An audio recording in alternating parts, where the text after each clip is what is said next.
Hello hi नमस्कार मु safe किशोर आपण मान को स्वागत करुच्ची मोर यूट्यूब चैनल केसीपी किशोर कुकिंग किंग को। आज बनेबा बहुत एक डेलीशियस बहुत एक खूबसूरत बहुत सबुठारु अति प्रिय सबु ओडियांकर ओडिशावासींकर सबुठारु अति प्रिय चकुली पिठा एक यूनिक रेसिपी। जदि आपन को आज रेसिपी भल लगे तबे मो चैनल को लाइक से सब्सक्राइब करेंगे। चलतु स्टार्ट करवा आज रेसिपी चकुली पिठा।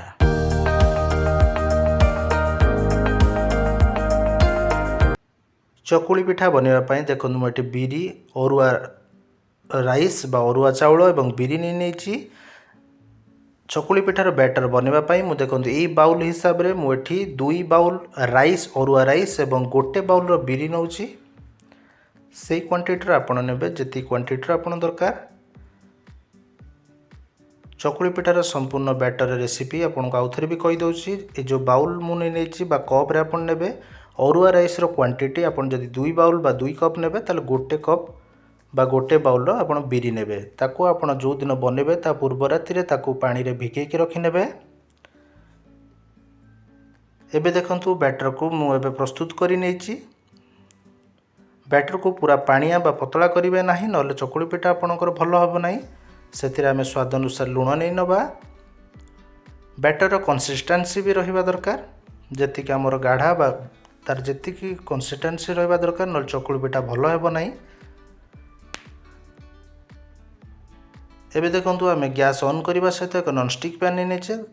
नॉनस्टिक पैन गरम हो गला से तेल नहीं नवा जहाँकि आम चकुली पिठा लगे ना।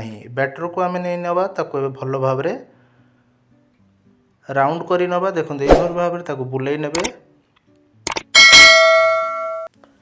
एबे आमे गोटे तलपट को हवा को दबा से बहुत बढ़िया लुक दवापाई मु गाजर को ग्रेट करी नहीं एवं किसी पियाज को मध्य नहीं। देखो बहुत बढ़िया कलर बढ़िया लुक आसो से आम चारिपटे किसी तेल नहीं नवा। गोटे पट आमर हो गला आम आर पट को पलटै नवा।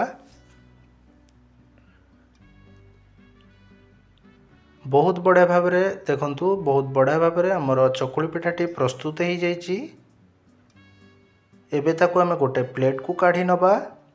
देखो बहुत बढ़िया भाव में आमर चकुली पिठाटी प्रस्तुत हो जाइए। भली विभिन्न प्रकार देसी होटेल एवं रेस्टोरेंट स्टाइल खाद्य रेसिपी देखापी मो चैनल केसीपी किशोर कुकिंग किंग को लाइक शेयर सब्सक्राइब करने सहित सब्सक्राइब पाखे बेल आइकन को दबाई देवे जहाद्वारा कि मोर नुआ नुआ भिडियोर नोटिफिकेशन पाइपर। आज रेसिपी आपन को केमिति लागिला निश्चय आमको आपणकर मतामत कमेंट बॉक्स माध्यम जनइबे।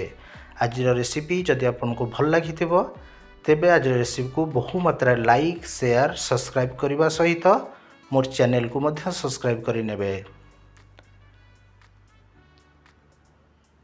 आज रेसिपी संपूर्ण भाव में चकुली पिठाटी प्रस्तुत हो जाइए।